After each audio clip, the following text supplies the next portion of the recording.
റുപ്പിമങ്ങിൻ്റെ WhatsApp സർവീസായിട്ടുള്ള ask റുപ്പിമങ് സർവീസിലേക്ക് ഈ അടുത്ത് വന്നിട്ടുള്ളൊരു ചോദ്യമാണ് ഇന്നത്തെ വീഡിയോയുടെ ആധാരം. എന്താണെന്ന് വെച്ചാൽ സ്റ്റോക്കുകളിൽ SIP ചെയ്യുന്നതും മ്യൂച്വൽ ഫണ്ടുകളിൽ SIP ചെയ്യുന്നതും ഏതാണ് നല്ലത് എന്നുള്ളതാണ് ചോദ്യം.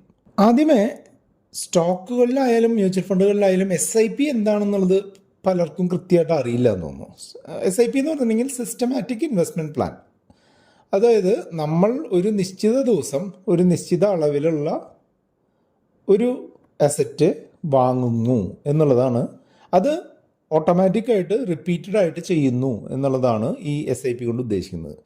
SIPകൾ ഏറ്റവും പ്രശസ്തമായി പോയത് മ്യൂച്വൽ ഫണ്ടുകളിലെ SIP കൊണ്ടാണ്. അതായത് മ്യൂച്വൽ ഫണ്ടുകളിൽ ഒരു പ്രത്യേക മ്യൂച്വൽ ഫണ്ടുകളിൽ ഒരു പ്രത്യേക എമൗണ്ട് എല്ലാ മാസത്തിൻ്റെയും ഒരു പ്രത്യേക ദിവസം ഇട്ടുകൊണ്ട് ആ മ്യൂച്വൽ ഫണ്ട് യൂണിറ്റുകൾ അക്യുമുലേറ്റ് ചെയ്യുക എന്നുള്ള ഉദ്ദേശത്തിലാണ് ഈ SIPകൾ മ്യൂച്വൽ ഫണ്ടുകളിൽ വന്നത്. അത് ആളുകൾ പ്രധാനമായിട്ട് ശമ്പള വരുമാനക്കാരായിട്ടുള്ള ആളുകൾ ഏറ്റെടുക്കുകയും അത് അവരുടെ ഒരു ലോങ് ടേം വെൽത്ത് ബിൽഡിങ്ങിൻ്റെ ഭാഗമായിട്ട് അല്ലെങ്കിൽ ലോങ് ടേം ഗോളുകൾ അച്ചീവ് ചെയ്യുന്നതിൻ്റെ ഭാഗമായിട്ടൊക്കെ ആളുകൾ അത് ഉപയോഗിച്ചുകൊണ്ട് മ്യൂച്വൽ ഫണ്ടുകൾ വാങ്ങാനും അതിൽ നിന്ന് ലാഭം എടുക്കാനും ഒക്കെ ആയിട്ട് തുടങ്ങി. അതുകൊണ്ട് തന്നെ പല ആളുകളും ഈ മ്യൂച്വൽ ഫണ്ടുകളും SIPകളും എന്നുള്ളത് രണ്ടും ഇൻ്റർചേഞ്ചബിൾ യൂസ് ചെയ്യുന്നുണ്ട്. അതായത് മ്യൂച്വൽ ഫണ്ടുകൾ യൂസ് ചെയ്യുന്ന പറയേണ്ട സ്ഥലത്ത് SIP എന്നും SIP എന്ന് പറയേണ്ട സ്ഥലത്ത് മ്യൂച്വൽ ഫണ്ട് എന്നൊക്കെ പറയുന്നത് അതൊന്നും കുഴപ്പമില്ല. കാര്യം കൃത്യമായിട്ട് മനസ്സിലാക്കുക, നമ്മൾ ഓട്ടോമാറ്റിക്കലി ഒരു പ്രത്യേക ദിവസം പ്രത്യേക എമൗണ്ട് പ്രത്യേക കാര്യങ്ങൾ വാങ്ങുന്നതിനെയാണ് SIP എന്ന് പറയുക. അത് മ്യൂച്വൽ ഫണ്ടിൽ വാങ്ങുമ്പോൾ അത് മ്യൂച്വൽ ഫണ്ട് SIP ആയി, സ്റ്റോക്കുകളാണ് അങ്ങനെ വാങ്ങുന്നതെങ്കിൽ സ്റ്റോക്ക് SIP ആയി. അപ്പോൾ നിങ്ങൾ ചോദിക്കും, ഇതിൽ രണ്ടിലും ഏതാണ്, ആ സുഹൃത്ത് ചോദിച്ചതുപോലെ ഏതാണ് നല്ലത് എന്ന് ചോദിച്ചു കഴിഞ്ഞിട്ടുണ്ടെന്നുണ്ടെങ്കിൽ നിങ്ങൾ ഈ കമ്പാരിസൺ ഒന്ന് കേട്ടു നോക്കൂ. സ്റ്റോക്കിലെ SIP എന്ന് പറഞ്ഞിട്ടുണ്ടെങ്കിൽ നമ്മൾ ഒരു സ്റ്റോക്കോ അല്ലെങ്കിൽ ഒന്നിൽ കൂടുതൽ സ്റ്റോക്കുകളോ കമ്പനിയുടെ സ്റ്റോക്കുകൾ നമ്മൾ ഒരു പ്രത്യേക ദിവസം പ്രത്യേക എണ്ണമാണ് വാങ്ങുക. അതായത് ഇപ്പോൾ 5 റിലയൻസ്, 2 ഈ ഇൻഡിഗോ എയർലൈൻസ്, ഇങ്ങനെ പറഞ്ഞ് ഒരു പ്രത്യേക എണ്ണം സ്റ്റോക്കുകൾ വാങ്ങുന്നതാണ് സ്റ്റോക്കിലെ SIPയുടെ രീതി. അതേസമയം തന്നെ നമ്മൾ മ്യൂച്വൽ ഫണ്ടിൽ SIP ചെയ്യുമ്പോൾ നമ്മളൊരു പ്രത്യേക പൈസയാണ് പറയുക. അതായത് 5000 രൂപ എല്ലാ മാസവും 5-ാം തീയതി ഇടുന്നു, അങ്ങനെയുള്ള ഒരു രീതിയിലാണ് ചെയ്യുക. അപ്പോൾ അതാണ് അതിൻ്റെ ഒരു പ്രകടമായിട്ടുള്ള നമുക്ക് കാണുന്ന വ്യത്യാസം. ഈ സ്റ്റോക്കിലെ SIPയും നമ്മളുടെ മ്യൂച്വൽ ഫണ്ടിലെ SIPയും തമ്മിലുള്ള മറ്റുള്ള വ്യത്യാസങ്ങളിലേക്ക് വന്നു കഴിഞ്ഞാൽ ഒരു ഡൈവേഴ്സിഫിക്കേഷൻ പോയിന്റ് ഓഫ് വ്യൂ നോക്കുകയാണെന്നുണ്ടെങ്കിൽ മ്യൂച്വൽ ഫണ്ട് SIPകളാണ് കൂടുതൽ ഒരു ഡൈവേഴ്സിഫിക്കേഷൻ ആസ്പെക്റ്റിൽ നല്ലത് എന്നാണ് എൻ്റെ അഭിപ്രായം. കാരണം എന്താണെന്ന് വെച്ചാൽ എല്ലാ മ്യൂച്വൽ ഫണ്ടിലും 20 മുതൽ 60 വരെ 70 വരെയൊക്കെയുള്ള സ്റ്റോക്കുകൾ അടങ്ങിയിട്ടുണ്ട്. അതായത് നമ്മളൊരു മ്യൂച്വൽ ഫണ്ടിൽ 1000 രൂപ ഇട്ട് കഴിഞ്ഞാൽ നമ്മളുടെ ഈ 1000 രൂപ 60-70 സ്റ്റോക്കുകളിലേക്ക് സ്പ്ലിറ്റ് ചെയ്തുകൊണ്ടാണ് നിക്ഷേപിക്കുന്നത് എന്നുള്ളത് കൊണ്ട് തന്നെ ഡൈവേഴ്സിഫിക്കേഷൻ വളരെ വലിയ രീതിയിൽ അവിടെ നടക്കുന്നുണ്ട്. അതേസമയം നമ്മളിപ്പോൾ ഒരു 5 സ്റ്റോക്കുകളുടെ ഒരു SIP ആണെന്നുണ്ടെങ്കിൽ നമ്മളുടെ ഇൻവെസ്റ്റ്മെൻറ്റ് എമൗണ്ട് എല്ലാ മാസവും ഈ 5 സ്റ്റോക്കുകളിലേക്ക് മാത്രമേ പോകുന്നുള്ളൂ എന്നുള്ളത് ഒരു ഡൈവേഴ്സിഫിക്കേഷൻ കുറവിൻ്റെ സൂചനയാണ് അല്ലേ. അതുകൊണ്ട് തന്നെ സ്റ്റോക്കുകൾ അത്ര വലിയ രീതിയിൽ ഡൈവേഴ്സിഫൈ ചെയ്യാനുള്ളൊരു SIP മെത്തേഡ് അല്ല എന്നുള്ളതാണ്.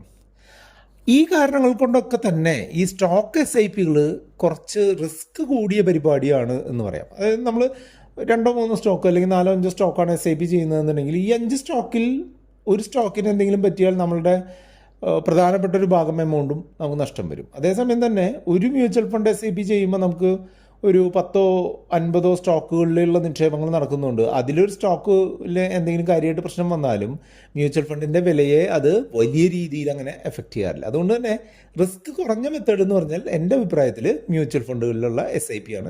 മറ്റൊന്ന്, ഇത് ആര് മാനേജ് ചെയ്യുന്നു എന്നുള്ളതാണ്. ഇതിലെ പണം നമ്മൾ ആരാ മാനേജ് ചെയ്യുന്നത്? സ്റ്റോക്കിലെ SIP ആകുമ്പോൾ നമ്മൾ സ്റ്റോക്ക് സെലക്ട് ചെയ്യുന്നു, നമ്മൾ അതിൻ്റെ ഇൻവെസ്റ്റ്മെൻറ്റ് നടത്തുന്നു. അതുകൊണ്ട് ഈ മാനേജ്മെൻറ്റ് കംപ്ലീറ്റ് നമ്മളാണ് നടത്തുന്നത്. അതുകൊണ്ട് തന്നെ നമ്മളുടെ ഒരു അറിവിനൊരു പരിമിതിയുണ്ട്. അതേസമയം തന്നെ മ്യൂച്വൽ ഫണ്ടുകളിൽ ഈ പണം മാനേജ് ചെയ്യുന്ന ആരാണ്? പ്രൊഫഷണലി ക്വാളിഫൈഡ് ആയിട്ടുള്ള മാനേജർമാരും അവരുടെ ടീമുമാണ്. അതുകൊണ്ട് തന്നെ ഒരു മാനേജ്മെൻറ്റ് വൈദഗ്ധ്യത്തിൽ നോക്കുകയാണെന്നുണ്ടെങ്കിൽ മ്യൂച്വൽ ഫണ്ട് SIPകളായിരിക്കും നന്നാവുക എന്നുള്ളതാണ് എൻ്റെ ഒരു അഭിപ്രായം. ബട്ട് ചെലവുകളുമാണ് നമ്മൾ കമ്പയർ ചെയ്യേണ്ടി പോകുന്നത്. സ്റ്റോക്കിലെ SIPകൾ ചെയ്യുമ്പോൾ ചെലവുകൾ എന്ന് പറഞ്ഞിട്ട് വരുന്നത് നമ്മളുടെ ബ്രോക്കറേജ്, അതുപോലെ മറ്റുള്ള സർക്കാർ ടാക്സുകളും ചാർജുകളും മാത്രമാണ് വരുന്നത്.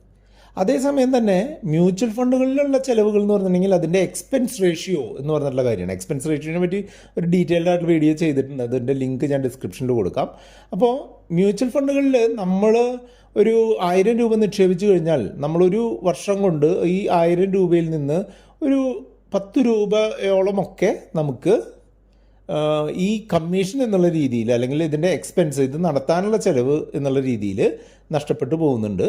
അപ്പോൾ ഒരു എക്സ്പെൻസ് എന്തു വന്നാലും കൂടുതലാവുന്നത് മ്യൂച്വൽ ഫണ്ടുകളിലാണ്. നമ്മളിപ്പോൾ 1000 രൂപ നിക്ഷേപിച്ച് കഴിഞ്ഞാൽ ഒരു വർഷം കൊണ്ട് 10, അങ്ങനെ ഒരു 1,00,000 രൂപ നിക്ഷേപിച്ച് കഴിഞ്ഞിട്ടുണ്ടെന്നുണ്ടെങ്കിൽ നമുക്കൊരു 1000 രൂപയോളമൊക്കെ നമുക്ക് എക്സ്പെൻസ് വരുന്നുണ്ട്. പക്ഷേ ഈ 1,00,000 രൂപയുടെ സ്റ്റോക്കുകൾ ഒരു സാധാരണ ഒരു പ്ലാറ്റ്ഫോമിൽ നിന്ന്, ഒരു സാധാരണ ഒരു ബ്രോക്കർമാരിൽ നിന്ന് 1,00,000 രൂപയുടെ സ്റ്റോക്കുകൾ വാങ്ങുകയാണെന്നുണ്ടെങ്കിൽ സാധാരണ വരുന്നതൊരു 300 രൂപയിലും താഴെയുള്ളൊരു എമൗണ്ട് മാത്രമാണ് നമുക്ക് എക്സ്പെൻസ് ആയിട്ട് വരുന്നത്, വാങ്ങി വിൽറ്റ് കഴിഞ്ഞാലും നമുക്ക് വരുന്നത്. അപ്പോൾ എക്സ്പെൻസിൻ്റെ കാര്യത്തിൽ ഈ സ്റ്റോക്ക് SIPകൾ നല്ലതാണ് എന്നുള്ളതാണ് എൻ്റെ അഭിപ്രായം. ഈ SIPകൾ കണ്ടുപിടിക്കുന്നതിനുള്ള ഒരു എളുപ്പം എന്നുള്ളത് മ്യൂച്വൽ ഫണ്ട് SIPകളിൽ നല്ലതാണ് എന്നുള്ളതാണ് എൻ്റെ അഭിപ്രായം. അതായത് നമ്മളൊരു നല്ല മ്യൂച്വൽ ഫണ്ട് കണ്ടുപിടിച്ച് കഴിഞ്ഞാൽ അതിനുള്ളിലുള്ള സ്റ്റോക്കുകൾ നല്ലതായിരിക്കും എന്നുള്ളതുകൊണ്ട് തന്നെ ഒരു ബെറ്റർ റിട്ടേൺ കിട്ടാനുള്ള സാധ്യത കൂടുതലുണ്ട്. അതേസമയം തന്നെ നമ്മളൊരു എക്സ്പേർട്ട് അല്ല എന്നുണ്ടെങ്കിൽ ഈ സ്റ്റോക്കുകളിൽ ഇതുപോലെ നല്ല സ്റ്റോക്കുകൾ കണ്ടെത്തി അതിൽ SIP ചെയ്യുന്നത് കുറേ കൂടെ ബുദ്ധിമുട്ട് പിടിച്ചൊരു പരിപാടിയായിട്ടാണ് എനിക്ക് തോന്നുന്നത്. അതുകൊണ്ട് തന്നെ ആ ഒരു കാര്യത്തിലും മ്യൂച്വൽ ഫണ്ട് SIPകളാണ് സ്കോർ ചെയ്യുന്നത്. പിന്നെ സ്റ്റോക്കിലെ SIPകളുടെ ഒരു ഗുണം എന്താണെന്ന് വെച്ചാൽ നമ്മൾക്ക് ആണ് ഈ സ്റ്റോക്കുകൾ ആഡ് ചെയ്യാനും റിമൂവ് ചെയ്യാനും കുറയ്ക്കാനും കൂട്ടാനും ഒക്കെയുള്ള കൺട്രോൾ എന്നുള്ളത് നമ്മളുടെ ആവശ്യത്തിനനുസരിച്ച് അഡ്ജസ്റ്റ് ചെയ്തുകൊണ്ട് മുന്നോട്ട് പോകുന്നതിന് ഉള്ള ഒരു കൺട്രോള് എന്തു വന്നാലും സ്റ്റോക്ക് SIPകളിലുണ്ട്. ആ ഒരു കൺട്രോൾ നമുക്ക് മ്യൂച്വൽ ഫണ്ട് SIPകളിൽ കിട്ടില്ല. നമ്മൾക്ക് ഒരു ഫണ്ട് ചൂസ് ചെയ്യാം എന്ന് മാത്രമേ നമുക്ക് പറ്റുള്ളൂ. നമ്മുടെ ആവശ്യത്തിനുള്ളൊരു ഫണ്ടാണ് നമ്മൾ ചൂസ് ചെയ്ത് കഴിഞ്ഞിട്ടുണ്ടെന്നുണ്ടെങ്കിൽ അതിൻ്റെ ഉള്ളിൽ എന്തൊക്കെ നടക്കണം എന്നുള്ളത് തീരുമാനിക്കുന്നത് ആ ഫണ്ട് മാനേജറും ഫണ്ട് മാനേജ്മെൻറ്റ് ടീമും ഒക്കെ കൂടിയിട്ടാണ്. അതുകൊണ്ട് തന്നെ ആ ഒരു കാര്യത്തിൽ സാധാരണ ഇൻവെസ്റ്റർമാരായ നമ്മൾക്ക് കാര്യമായിട്ടുള്ള ഒരു കൺട്രോൾ ഇല്ല എന്ന് തന്നെ പറയാം. സ്റ്റോക്ക് SIP നോക്കുമ്പോൾ ഈ കാര്യങ്ങളൊക്കെ കമ്പയർ ചെയ്യുമ്പോൾ ഒരു എഫേർട്ട് സ്റ്റോക്ക് SIPകൾക്ക് കൂടുതൽ നമ്മൾ എഫേർട്ട് സ്പെൻഡ് ചെയ്യേണ്ടതായിട്ട് വരാറുണ്ട് എന്നുള്ളത് നമുക്കിപ്പോൾ മനസ്സിലാക്കണം. അതായത് നമുക്കിപ്പോൾ ഒരു 20 സ്റ്റോക്കിൻ്റെ ഒരു പോർട്ട്ഫോളിയോ ഉണ്ടാക്കി അതിൽ SIP ചെയ്യണമെന്നുണ്ടെങ്കിൽ അത്യാവശ്യം നല്ല പണിയുണ്ട്.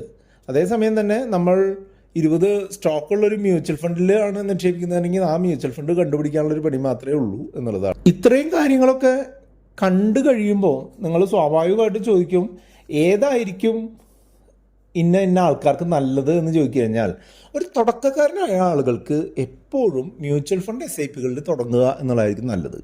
ആർക്കാണ് സ്റ്റോക്ക് SIPകൾ നന്നാവുക എന്ന് ചോദിച്ചു കഴിഞ്ഞാൽ കുറച്ച് സമയമായിട്ട് ഈ സ്റ്റോക്കുകളിലും മ്യൂച്വൽ ഫണ്ടുകളിലൊക്കെ നിക്ഷേപിക്കുന്ന ആൾ, നല്ലൊരു സെറ്റ് ഓഫ് സ്റ്റോക്കുകൾ ഒരു ലോങ് ടേമിലേക്ക് അക്യുമുലേറ്റ് ചെയ്യേണ്ട ആളുകൾ സ്റ്റോക്കിൽ SIP ചെയ്യാം. അപ്പോൾ ഈ SIP ചെയ്യുന്ന സ്റ്റോക്കുകളെ പറ്റി കൃത്യമായിട്ടുള്ള ബോധ്യവും കൃത്യമായിട്ടുള്ള കൺട്രോളും കൃത്യമായിട്ടുള്ള അറിവുകളും സിസ്റ്റമാറ്റിക്കായിട്ട് കിട്ടിക്കൊണ്ടിരുന്നാൽ നമ്മൾക്ക് മ്യൂച്വൽ ഫണ്ട് SIPകളിൽ നിന്ന് കിട്ടുന്നതിനേക്കാൾ 10 മടങ്ങ് ലാഭം സ്റ്റോക്ക് SIPകളിൽ നിന്ന് കിട്ടിയേക്കാം. പക്ഷേ നമ്മളുടെ സെലക്ഷൻ മോശമാണ്, നമ്മളുടെ സ്റ്റോക്കുകൾ നമ്മൾ ഉദ്ദേശിച്ച രീതിയിൽ വന്നില്ല എന്നുണ്ടെങ്കിൽ മ്യൂച്വൽ ഫണ്ട് തരുന്ന റിട്ടേണിൻ്റെ പകുതിയോ അതിൽ താഴെയോ ഒക്കെ ആയിട്ട് റിട്ടേൺ ചുരുങ്ങാനും സാധ്യതയുണ്ട്. അപ്പോൾ കൂടുതൽ റിസ്ക് എടുത്ത് കൂടുതൽ റിട്ടേൺ നേടുന്ന ഒരു എക്സ്പേർട്ടായിട്ടുള്ള ആളുകൾക്ക് പറ്റുന്നതാണ് സ്റ്റോക്ക് SIPകൾ. അതേസമയം സാധാരണക്കാരൻ, തുടക്കക്കാരൻ, ഒരു അധികം സമയമൊന്നും ഇതിന് സ്പെൻഡ് ചെയ്യാനില്ലാത്ത ആളുകൾ മ്യൂച്വൽ ഫണ്ട് SIPകൾ തന്നെയാണ് കണ്ടിന്യൂ ചെയ്യേണ്ടതെന്നാണ് എൻ്റെ അഭിപ്രായം. ഇതുമായിട്ട് ബന്ധപ്പെട്ട 2 വീഡിയോകളാണ് ഇവിടെ കാണുന്നത്, കണ്ടുകൊണ്ട് നിങ്ങൾക്ക് മുന്നോട്ട് പോകാം. ഈ വീഡിയോ കൂട്ടുകാർക്ക് ഒന്ന് ഷെയർ ചെയ്ത് കൊടുത്തോളൂ. ഈ വീഡിയോ ലൈക്ക് ചെയ്യാനും കമൻറ്റ് ചെയ്യാനും മറക്കരുത്.